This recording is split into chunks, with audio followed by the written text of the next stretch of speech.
નમસ્કાર મારા વાલા ગુજરાતીઓ, કેમ છો તમે બધા? હવે ઘણી બધી વખત મને એક બહુ ઇન્ટરેસ્ટિંગ ક્વેશ્ચન આવે છે કે સર અમારી પાસે એક મૂડી છે, એ નાની મૂડી છે, પણ અમારો ઇન્ટેન્શન સારો છે. આ નાની મૂડીને કઈ રીતે ટ્રેડિંગમાં સાચા રસ્તે યુઝ કરી અને આપણે એમાંથી એક સારી મૂડી ઊભી કરી શકીએ? કારણ કે આ એક બહુ ચેલેન્જિંગ વસ્તુ છે જે બહુ ઓછા ટ્રેડરો કરી શકે છે. નંતર તો પોતાની મૂડી ખોઈને બધા સ્ટોક માર્કેટમાંથી ટાટા બાય બાય કરી નાખે છે. આવા વોટ્સઅપ મેસેજીસ અને ઈમેલ મને ગુજરાતીઓ પાસેથી ઘણા બધા આવે છે. એટલે આજનો વિડીયોનો ટોપિક આ જ છે કે જે કાંઈ પણ તમારી પાસે નાની મૂડી હોય તો કયો ફ્રેમવર્ક અથવા તો કયો રસ્તો ફોલો કરો તમે તેમાંથી એક મોટી મૂડી ઊભી થઈ શકે. એ જો તમને પોઈન્ટ બાય પોઈન્ટ 9 કે 10 પોઈન્ટમાં સમજાવવાનો છે. બહુ સરસ રીતે વિડીયો સેવ કરી લેજો, બહુ કામ આવશે તમને ફ્યુચરમાં. સરસ રીતે આપણે સ્ટાર્ટ કરીએ.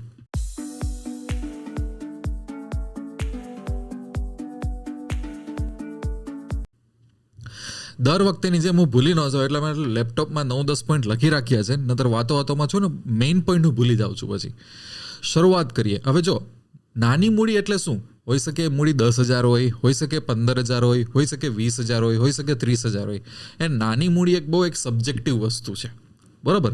પણ આપણે બધા સમજીએ છીએ કે ભાઈ નાની મૂડી એટલે શું. એટલે ટેકનિકલી કોઈ ફિગર હું તમને નથી આપતો. હવે પોઈન્ટ બાય પોઈન્ટ લેતા જાય. બહુ સરસ મેં ફ્રેમવર્ક બનાવ્યું છે, મજા આવશે સમજવાની. પોઈન્ટ નંબર 1, જ્યારે ટ્રેડ મળે ત્યારે જ તમે ટ્રેડ લો. કે જો તમારી પાસે નાની મૂડી હોય ને તો બહુ એક્સપેરિમેન્ટ નહીં કરવાનું, બધી મુવમેન્ટ પાછળ જવાનું નહીં અને બધી મુવમેન્ટ પાછળ અફસોસ નહીં કરવાનો. તમારી પાસે કઈ સ્ટ્રેટેજી છે, તમારી પાસે કઈ પેટર્ન છે, એમાં ટ્રેડ મળ્યો તો બસ ટ્રેડ લ્યો. સોમવારે ટ્રેડ ન મળ્યો કંઈ વાંધો નહીં, મંગળવારે ન મળ્યો કંઈ વાંધો નહીં, બુધવારે ન મળ્યો કંઈ વાંધો નહીં, ગુરુવારે સવારે 11 વાગે ટ્રેડ મળ્યો કંઈ વાંધો નહીં, લઈ લ્યો, બેસી રહ્યો. તો એને કહેવાય પેશન્સ. આપેલા મેં મારી ક્રોકોડાઇલ થિયરી કીધી છે ને તમે, કે એટલું ધીરજ રાખો કે જ્યારે ટ્રેડ આવે ત્યારે જ લ્યો. સ્ટોક માર્કેટ તો રોજ ઓપન થવાનું છે, રોજ લાલચ તમને દેખાડવાનું છે. જો એક નાની મૂડી હોય ને તો જ્યારે આપણી સ્ટ્રેટેજી કે પેટર્ન અથવા તો સિસ્ટમ કે ને ત્યારે જ ટ્રેડ લ્યો, બાકી બધું સ્ટોક માર્કેટમાં ઇગ્નોર કરો. આ સૌથી પહેલી વસ્તુ. પોઈન્ટ નંબર 2, રિસ્ક તમે લ્યો છો ને, પ્રોફિટનું રિસ્ક લ્યો.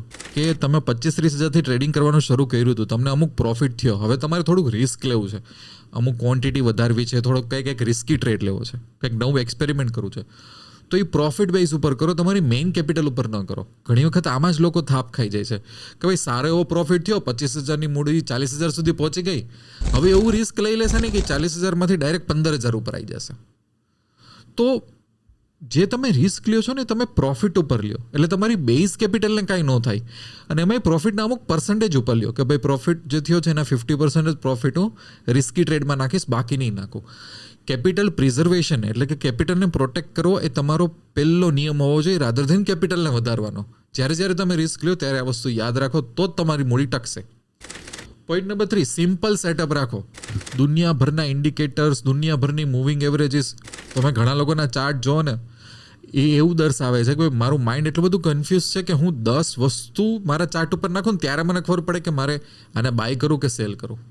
એટલે તમારું સેટઅપ હોવું જોઈએ ને હંમેશા એકદમ સિમ્પલ હોવું જોઈએ. 1-2 વસ્તુનો સહારો લેવાય, વધારે વસ્તુનો સહારો ન લેવાય, નહીતર આપણે જજમેન્ટ ના લઈ શકીએ. ક્યારે 4 વસ્તુ ભેગો કરો એવી રીતના સ્ટોક માર્કેટ તમને સિગ્નલ નહીં આપે. તમારું સેટઅપ એટલું સિમ્પલ હોવું જોઈએ કે તમને ડર ના લાગે. તમારે ડિસિઝન લેવાનું હોય તો કન્ફ્યુઝન ન થાય. તમને સરળ વસ્તુ જોઈએ છે. બહુ કોમ્પ્લેક્સ વસ્તુ ફોલો કરી અને તમારે ખાલી 2,000નો પ્રોફિટ બનાવવો છે તો એ કાંઈ લોજિકલ નથી. સમજાય છે? એટલે આ વસ્તુ બહુ ઇમ્પોર્ટન્ટ છે. પોઈન્ટ નંબર 4, સ્પેસિફિક પેટર્નમાં માસ્ટર બનો. મેં ઘણા બધા વિડીયોમાં મેં આ બધી વસ્તુ કીધેલી છે અને હું શું કામ રિપીટ કરું છું? કારણ કે જરૂરી છે આ બધી વસ્તુ. કે મારી પાસે મૂડી નાની છે તો મારે સ્પેસિફિક પેટર્નમાં માસ્ટર બનવું પડે. હજારો પેટર્ન નહીં, સ્પેસિફિક પેટર્નમાં. જો હું અમુક પેટર્નમાં એવો માસ્ટર બની જાઉં, એમાં એટલી સરસ ગ્રીપ આવે ને તો મારો કોન્ફિડન્સ વધે. કોન્ફિડન્સ વધે ને ટ્રેડ સારો થાય. ટ્રેડ સારો થાય ને તો એમાં ક્વોન્ટિટી વધારે પડે. એવી સ્પેસિફિક પેટર્નમાં માસ્ટરી હાંસિલ કરી લો કે એ પેટર્ન ક્યારે વર્ક કરશે, ક્યારે વર્ક નહીં કરે, ક્યારે એમાં વધારે રિસ્ક લેવાય, કયા મોમેન્ટમ એમાં સારું છે, બધું એ પેટર્ન વિશે જાણી લો. સારા ખરાબ પાસા તમને એટલી ખબર હોવી જોઈએ કે બીજા 1000 ટ્રેડર કરતાં તમને એ પેટર્નની ખબર હોવી જોઈએ, તો તમે નાની મૂડીમાંથી મોટા પૈસા એમાંથી કમાઈ શકો. પછી આ છે પોઈન્ટ નંબર 5, મોટા ખાડા શોધી લ્યો અને એમાં ના પડો.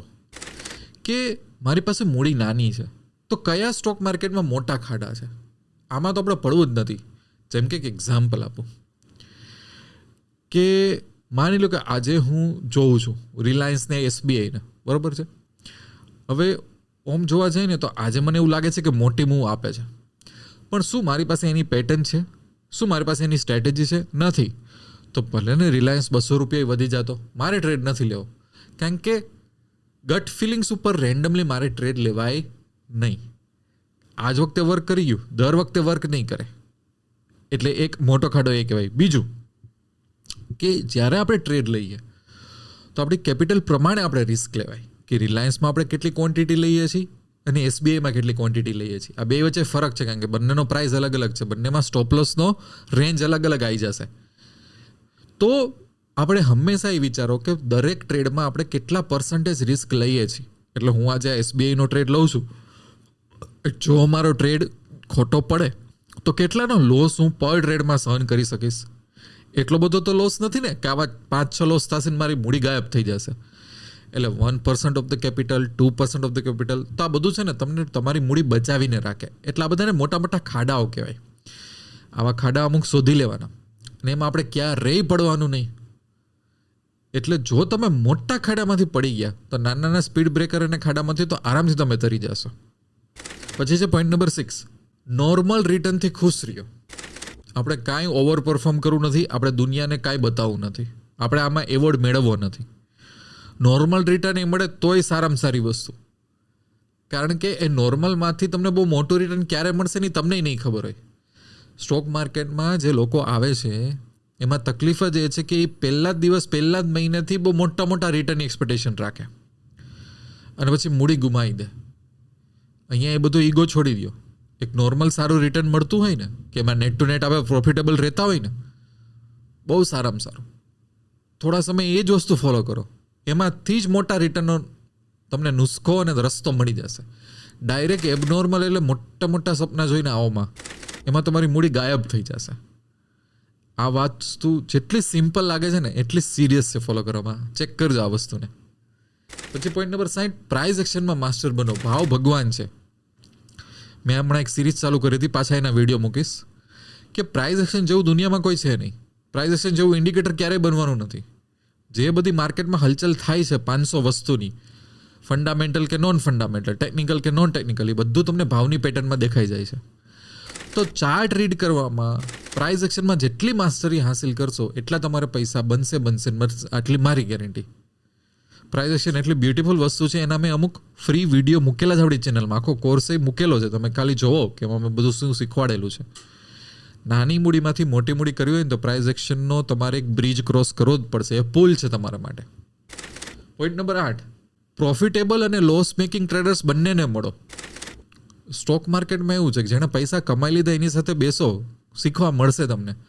પણ જેને લોસ થયો છે ને એ તમને બહુ મોટી વસ્તુ શીખવાડી જશે કે ભાઈ આ વસ્તુ ના કરતા. કારણ કે જે કરવાનું છે એના માટે 10,000 વિડીયોઝ છે, 15,000 સેમિનાર થાય છે ઇન્ડિયામાં, 50,000 કોર્સીસ અવેલેબલ છે. જે નથી કરવાનું એ 3-4 વર્ષનો નિચોડ તમને કોઈક 2 સેન્ટેન્સમાં કહી દે ને, એ બહુ ઇમ્પોર્ટન્ટ હોય છે. આપણા સમાજમાં, ઇન્ડિયામાં ને એશિયન કન્ટ્રીમાં જે લોકો ફેલ થાય છે ને એની પાસેથી લોકો શીખતા નથી ધંધામાં. અને બીજા વેસ્ટર્ન કન્ટ્રીમાં જે લોકો ફેલ થાય છે એને એઝ અ કન્સલ્ટન્ટ તરીકે રોકે છે કે ભાઈ તારી કંપની ફેલ થઈ તો તું અમને શીખવાડ કે કઈ વસ્તુ અમારે નહીં કરવાની, તો અમે પ્રોફિટેબલ થશું. બરાબર? હા, જેણે અનનેસેસરી લોસ કર્યો છે ટિપ્સ ફોલો કરીને, શોર્ટકટ કરીને, એને આપણે મળવું નથી. પણ જે સારા માણસો છે, એને લોસ થયો છે, એને મળો. એ તમને 2 સેકન્ડમાં 2 સ્ટેટમેન્ટમાં એવું કહી દેશે ને કે તમને એવું થશે કે યાર આ વાત બરોબર છે, બસ આ મેજર અમુક વસ્તુ અવોઇડ કરું તોય સારામાં સારું છે. એટલે જે લોકો પ્રોફિટેબલ છે એને મળો, લોસ થયો છે એને મળો. બે પાસેથી બહુ અમૂલ્ય જ્ઞાન મળશે. પછી પોઈન્ટ નંબર 9, કે શીખવાનું ક્યારેય બંધ ના કરો. તમને એવું થશે એક બાજુ એવું કીધું કે સર ફોકસ તમે નેરો કરો, બીજી બાજુ એમ કીધું શીખવાનું બંધ ના કરો. શીખવાનું એટલે માની લ્યો કે તમે અમુક પેટર્ન ટેસ્ટ કરો છો, અમુક પેટર્નમાં તમારે માહિર બનવું છે, અમુક ટ્રેડિંગ ટાઈપમાં તમારે માહિર બનવું છે. તો એ જે લર્નિંગ કહું છે ને ક્યારેય બંધ ના થવો જોઈએ. આપણે બધા જોજો એક વખત 22, 25, 27 વર્ષના થઈ જશું ને એટલે આપણી લાઈફમાં આપણે બહુ ઓછું શીખીએ છીએ, કેટલા લોકો અત્યારે બુક્સ વાંચે છે, કેટલા લોકો અલગ અલગ ફિલ્ડની એક્સપ્લોર કરે છે. જોબ મળી ગઈ, અમુક સેલરી ઘરમાં આવે છે, સારું. બિઝનેસ એક સેટ થઈ ગયો, પૈસા આવે છે, સારું. આપણે લોકો એવું માનીએ છીએ કે સ્કૂલ કોલેજનું લર્નિંગ જ લર્નિંગ હતો, પછી આપણો કૌ સીધો નીચો આવે છે. એવું ના હોવું જોઈએ. તમે એમાં જેટલા ડીપ ઉતરી શકો એટલા ઉતરો. જેટલા તમે ડીપ ઉતરશો કોઈ પર્ટિક્યુલર ફિલ્ડમાં, ખાસ કરીને સ્ટોક માર્કેટમાં, ટ્રેડિંગમાં, તમારી સ્પેસિફિક પેટર્નમાં અથવા તો તમારા સ્પેસિફિક ટ્રેડિંગ ટાઈપમાં, એટલો તમને ફાયદો થશે. શીખવાનો ક્યારેય અંત આવતો નથી. મારી પાસે એવા બી લોકો છે કે 70 વર્ષે ટ્રાવેલિંગ કરીને મને મળવા આવે છે કે ભાઈ ભલે રિટાયર થઈ ગયા, ઘરે લાઈફ જીવી લીધી, હજી અમારે શીખવું છે, મજા આવે છે. એ માણસને મળો એટલે આપણે એનર્જીથી ભરાઈ જાય. તો શીખવાનું ક્યારેય બંધ કરવાનું નહીં. શીખવાનું એટલે એવું નથી કે આપણને નથી આવડતું, આપણે ક્યુરિયસથી, એટલે આપણે શીખવું છે. આપણે જેટલું શીખશું એટલું આપણે આગળ વધશું. જો તમારી પાસે નાની મૂડી હોય તો તમારે બહુ શીખવાનું, બધી વસ્તુ એક્સપ્લોર કરવાની. પ્રાઇઝ એક્શનને ક્યારેય છોડવાનું નહીં, અમુક પેટર્ન્સને ક્યારેય છોડના. સ્ટોક માર્કેટમાં શું થાય છે, શું નહીં, એક બે કેન્ડલ પ્રત્યેનો રિલેશનશિપ શું છે, ગેપ અપ ગેપ ડાઉન કેવી રીતના થાય છે, પાવર શિફ્ટિંગ કઈ રીતે થાય છે, મોટા મોટા શોક ક્યારે આવે છે, વોલાટિલિટી કેવી હોય છે, આ બધું શીખો. ક્યુરિયસ થાવ, માર્કેટને ફિગર આઉટ કરો. બીજા 500 જણા કરતાં આપણને વધારે આવડજો એવો એટીટ્યૂડ રાખો, તો તમારું નોલેજ છે એક્સપિરિયન્સમાં કન્વર્ટ થશે અને એક્સપિરિયન્સ તમારા ઘરમાં પ્રોફિટ આવીને રહેશે. આ 8 થી 9 પોઈન્ટ મેં કીધા, ફટાફટ આપણે રિપીટ કરી દે એટલે તમને મજા આવી જાય. પોઈન્ટ નંબર 1 કે જ્યારે ટ્રેડ મળે ત્યારે જ તમે ટ્રેડ લો. પોઈન્ટ નંબર 2 રિસ્ક લો પણ પ્રોફિટમાંથી લો. પોઈન્ટ નંબર 3 સિમ્પલ સેટઅપને ફોલો કરો. પોઈન્ટ નંબર 4 સ્પેસિફિક પેટર્નમાં માસ્ટર બનો. પોઈન્ટ નંબર 5 મોટા ખાડા શોધો અને એમાં ના પડો. પોઈન્ટ નંબર 6 નોર્મલ રિટર્નથી ખુશ રહો. પોઈન્ટ નંબર 7 પ્રાઇઝ એક્શનમાં માસ્ટર બનો. પોઈન્ટ નંબર 8 પ્રોફિટેબલ અને લોસ મેકિંગ બંને ટ્રેડરને મળો. અને પોઈન્ટ નંબર 1 શીખવાનું ક્યારેય બંધ ન કરો, એટલે લર્નિંગ કહું તમારો ક્યારેય બંધ ન થવો જોઈએ. જો આટલું ફોલો કરશો ને, આને એક ફ્રેમવર્ક કહેવાય વર્ષોના એક્સપિરિયન્સનું. શીખીને અને બીજાને શીખવાડીને અને બીજામાંથી શીખીને આ ફ્રેમવર્ક હું તમને આપું છું. અને સરસ રીતે સારા એક પોઝિટિવ એટીટ્યૂડથી આને તમે ડાયજેસ્ટ કરશો ને, તો આનું આઉટકમ પ્રોફિટ થશે ને થશે. આઈ હોપ કે આ બધી ઇન્સાઇટ તમને સારી લાગી હશે. બાકી કોઈ પણ ડાઉટ હોય તો મારી સાથે વોટ્સઅપમાં કનેક્ટ રહેજો, બને એટલું તમને હું ગાઈડ કરી દઈશ. આ વિડીયોમાં બી કમેન્ટ કરજો કે તમને આ બધી ઇન્સાઇટ્સ કેવી લાગી, બીજા સાથે શેર બી કરજો. બાકી મળતા રહેશો આપણે સારા વિડીયોમાં. ત્યાં સુધી wish you lots of love and happiness. Thank you very much. દોસ્તો, જો તમે ટિપ્સ અને શોર્ટકટથી કંટાળી ગયા હોય, પણ તમને એવું હોય કે યાર મારે સાચી રીતે ટ્રેડિંગથી પૈસા કમાવા છે, અને જો તમારે પોતાની જાતને અને ફેમિલીને આગળ લઈ આવવું છે, તો તમને એક બહુ સરસ ન્યૂઝ આપું કે મેં ઘણા બધા વર્કશોપ અને અમુક ટ્રેડિંગ સિસ્ટમ સ્ટાર્ટ કરેલી છે કે જેમાં પ્રોપર આખી થીમ છે મેન્ટરશિપની. મને એવું લાગે છે કે સ્ટોક માર્કેટમાં ક્યારેય ટિપ્સ અને શોર્ટકટથી સફળતા ના મળે. એમાં થોડોક લોંગ ટર્મ વ્યૂ પોઈન્ટ હોવો જોઈએ, અને સાથે તમારી જોડે કોઈ મેન્ટરશિપ અથવા તો કોચ હોવું જોઈએ. તો મને ઘણી બધી રિક્વેસ્ટ આવતી, ઓફલાઈન મેન્ટરશિપ કરી ન શકાય, એટલો બધો ટાઈમ ન હોય, એટલે મેન્ટરશિપ થીમમાં જ મેં બેંક નિફ્ટીનો વર્કશોપ ક્રિએટ કરેલો છે અને ટ્રેડિંગની અલગ અલગ સિસ્ટમ ક્રિએટ કરેલી છે. જો તમે પૈસા તો બનેગાની એપ ડાઉનલોડ કરશો તો આ બધું તમને મળી જશે. આ વિડીયોના ડિસ્ક્રિપ્શનમાં બી લિંક છે, અને મને વોટ્સઅપ કરશો તોય હું તમને આપી દઈશ. બેંક નિફ્ટીનો વર્કશોપ એવો છે કે જે લોકોનું ફોકસ બેંક નિફ્ટી હોય અને એ લોકોને લોંગ ટર્મમાં બેંક નિફ્ટીમાં મહારત હાસિલ કરવી હોય, તો એ વર્કશોપથી તમે એની મહારત હાસિલ કરી લેશો. અને આખો મેન્ટરશિપનો થીમ એમાં ફોલો કર્યું છે મેં. બીજું છે આપણી પાસે ઇન્ટ્રાડે ટ્રેડિંગ સિસ્ટમ છે, ઓપ્શનની ટ્રેડિંગ સિસ્ટમ છે, હેજિંગની ટ્રેડિંગ સિસ્ટમ છે, સ્વિંગ ટ્રેડિંગ સિસ્ટમ છે, અને ઇન્વેસ્ટમેન્ટ સિસ્ટમ છે. આ બધી સિસ્ટમ્સમાં સ્ટ્રેટેજીસની સાથે માઇન્ડસેટ ઉપર કઈ રીતે કામ કરવું, મોટા ખાડામાં કેમ ન પડવું, રિસ્ક મેનેજમેન્ટ કેવું હોવું જોઈએ, આ 360 ડિગ્રી મેન્ટરશિપ પ્રમાણે બધા સોલ્યુશન આપેલા છે. સાથે મારી સાથે તમે વોટ્સઅપ અને ટેલિગ્રામમાં બી કનેક્ટ રહી શકો તમારી ક્વેરીઝ અને ડાઉટ સોલ્વ કરવા માટે. આ રીતે જો તમારો લોંગ ટર્મ વ્યૂ પોઈન્ટ હોય તો મને એવા ટ્રેડર સાથે કનેક્ટ થવું ગમશે, કારણ કે મને બી પર્સનલી ટિપ્સ અને શોર્ટકટમાં કોઈ ઇન્ટરેસ્ટ નથી. એ રીતે આપણે લાઈફમાં આગળ સક્સેસ થઈ બી ના શકીએ. બીજું કે આ જ પૈસા તો બનેગાની એપ્લિકેશનમાં હું બહુ સારી interesting day to day price action update બી આપું છું, એટલે નોલેજમાં તમારે જોરદાર વધારો થશે. યુટ્યુબના આ જ વિડીયોમાં તમને લિંક મળી જશે આપણી એપ્લિકેશનની. ના મળે તો તમે મને વોટ્સઅપ કરો, હું તમને લિંક આપી દઈશ. C you soon.